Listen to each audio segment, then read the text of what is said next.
صحابہ کرام ٹوٹ پڑے اور اس بات پر بیعت کی کہ میدان جنگ چھوڑ کر بھاگ نہیں سکتے۔ ایک جماعت نے موت پر بیعت کی، یعنی مر جائیں گے مگر میدان جنگ نہ چھوڑیں گے۔ سب سے پہلے ابو سنان اسدی نے بیعت کی۔ حضرت سلمہ بن اکو نے 3 بار بیعت کی، شروع میں، درمیان میں اور آخر میں۔ رسول اللہ صلی اللہ علیہ وآلہ وسلم نے خود اپنا ہاتھ پکڑ کر فرمایا یہ عثمان کا ہاتھ ہے۔ پھر جب بیعت مکمل ہو چکی تو حضرت عثمان بھی آ گئے اور انہوں نے بھی بیعت کی۔ اس بیعت میں صرف ایک آدمی نے جو منافق تھا شرکت نہیں کی، جس کا نام جد بن قیس تھا۔ رسول اللہ صلی اللہ علیہ وآلہ وسلم نے یہ بیعت ایک درخت کے نیچے کی۔ حضرت عمر دست مبارک تھامے ہوئے تھے اور حضرت معقل بن یسار رضی اللہ عنہ نے درخت کے بعض ٹہنیاں پکڑ کر رسول اللہ صلی اللہ علیہ وآلہ وسلم کے اوپر سے ہٹا رکھی تھیں۔ اسی بیعت کا نام بیعت رضوان ہے اور اسی کے بارے میں اللہ نے یہ آیت نازل فرمائی ہے جس کا مطلب ہے اللہ مومنین سے راضی ہوا جبکہ وہ آپ سے درخت کے نیچے بیعت کر رہے تھے۔ 48 سورت 18ویں آیت۔ صلح اور دفعات صلح۔ بہرحال قریش نے صورتحال کی نزاکت محسوس کر لی، لہٰذا جھٹ سہیل بن عمرو کو معاملات صلح طے کرنے کے لیے روانہ کیا اور یہ تاکید کر دی کہ صلح میں لازماً یہ بات طے کی جائے کہ آپ اس سال واپس چلے جائیں، ایسا نہ ہو کہ عرب یہ کہیں کہ آپ ہمارے شہر میں جبراً داخل ہو گئے۔ ان ہدایات کو لے کر سہیل بن عمرو آپ کے پاس حاضر ہوا۔ نبی صلی اللہ علیہ وآلہ وسلم نے اسے آتا دیکھ کر صحابہ کرام سے فرمایا تمہارا کام تمہارے لیے سہل کر دیا گیا۔ اس شخص کو بھیجنے کا مطلب یہ ہے کہ قریش صلح چاہتے ہیں۔ سہیل نے آپ کے پاس پہنچ کر دیر تک گفتگو کی اور بالا آخر طرفین میں صلح کی دفعات طے ہو گئیں جو یہ تھیں: نمبر 1، رسول اللہ صلی اللہ علیہ وآلہ وسلم اس سال مکہ میں داخل ہوئے بغیر واپس جائیں گے۔ اگلے سال مسلمان مکہ آئیں گے اور 3 روز قیام کریں گے۔ ان کے ساتھ سوار کا ہتھیار ہوگا، میانوں میں تلواریں ہوں گی اور ان سے کسی قسم کا تعرض نہیں کیا جائے گا۔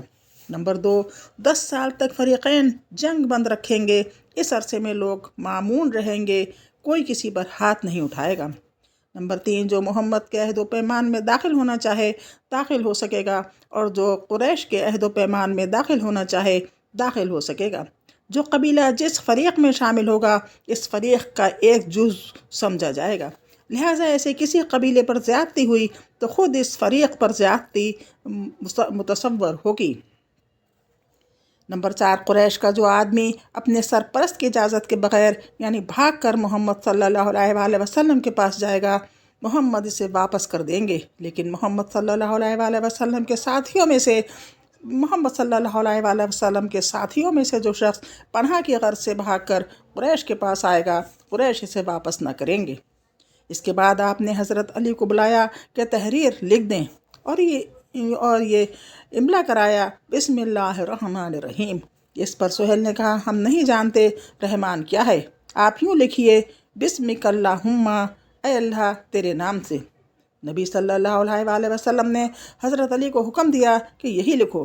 اس کے بعد آپ نے یہ املا کرایا۔ یہ وہ بات ہے جس پر محمد رسول اللہ صلی اللہ علیہ وآلہ وسلم نے مصالحت کی۔ اس پر سہیل نے کہا اگر ہم جانتے کہ آپ اللہ کے رسول ہیں تو پھر ہم نہ تو آپ کو بیت اللہ سے روکتے اور نہ جنگ کرتے، لیکن آپ محمد بن عبداللہ لکھوائیے۔ آپ نے فرمایا میں اللہ کا رسول ہوں، اگرچہ تم لوگ جھٹلاؤ۔ پھر حضرت علی کو حکم دیا کہ محمد بن عبداللہ لکھیں اور لفظ رسول اللہ مٹا دیں، لیکن حضرت علی نے گوارا نہ کیا کہ اس لفظ کو مٹائیں، لہٰذا نبی صلی اللہ علیہ وآلہ وسلم نے خود اپنے ہاتھ سے مٹا دیا۔ اس کے بعد پوری دستاویز لکھی گئی۔ پھر جب صلح مکمل ہوئی تو بنو خزاعہ رسول اللہ صلی اللہ علیہ وآلہ وسلم کے عہد و پیمان میں داخل ہو گئے۔ یہ لوگ در حقیقت عبد المطلب کے زمانے ہی سے بنو ہاشم کے حلیف تھے، جیسا کہ آغاز کتاب میں گزر چکا ہے۔ اس لیے اس عہد و پیمان میں داخلہ در حقیقت اسی قدیم حلف کی تاکید اور پختگی تھی۔ دوسری طرف بنو بکر قریش کے عہد و پیمان میں داخل ہو گئے۔ ابو جندل کی واپسی۔ نوشتہ صلح ابھی لکھا ہی جا رہا تھا کہ سہیل کے بیٹے ابو جندل اپنی بیڑیاں گھسیٹتے آ پہنچے۔ وہ زریں مکہ سے نکل کر آئے تھے انہوں نے یہاں پہنچ کر اپنے آپ کو مسلمانوں کے درمیان ڈال دیا۔ سہیل نے کہا یہ پہلا شخص ہے جس کے متعلق میں آپ سے معاملہ کرتا ہوں کہ آپ اسے واپس کر دیں۔ نبی صلی اللہ علیہ وآلہ وسلم نے فرمایا ابھی تو ہم نے نوشتال مکمل نہیں کیا ہے۔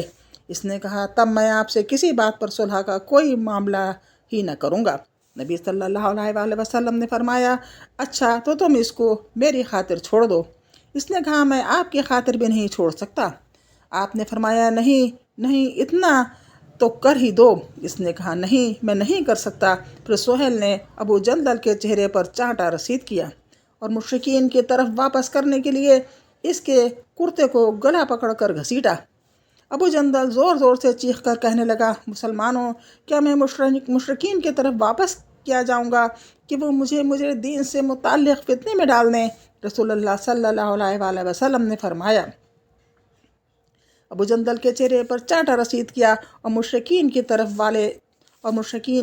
واپس کرنے کے لیے ان کے کرتے کا گلا پکڑ کر گھسیٹا۔ ابو جندل زور زور سے چیخ کر کہنے لگے مسلمانوں کیا میں مشرکین کی طرف واپس کیا جاؤں گا کہ وہ مجھے میرے دین کے متعلق فتنے میں ڈالیں؟ رسول اللہ صلی اللہ علیہ وآلہ وسلم نے فرمایا ابو جندل صبر کرو اور اسے باعث ثواب سمجھو۔ اللہ تمہارے لیے اور تمہارے ساتھ جو دوسرے کمزور مسلمان ہیں ان سب کے لیے کشادگی اور پناہ کی جگہ بنائے گا۔ ہم نے قریش سے صلح کر لی ہے اور ہم نے ان کو اور انہوں نے ہم کو اس پر اللہ کا عہد دے رکھا ہے، اس لیے ہم بدعہدی نہیں کر سکتے۔ اس کے بعد حضرت عمر رضی اللہ عنہ اچھل کر ابو جندل کے پاس پہنچے۔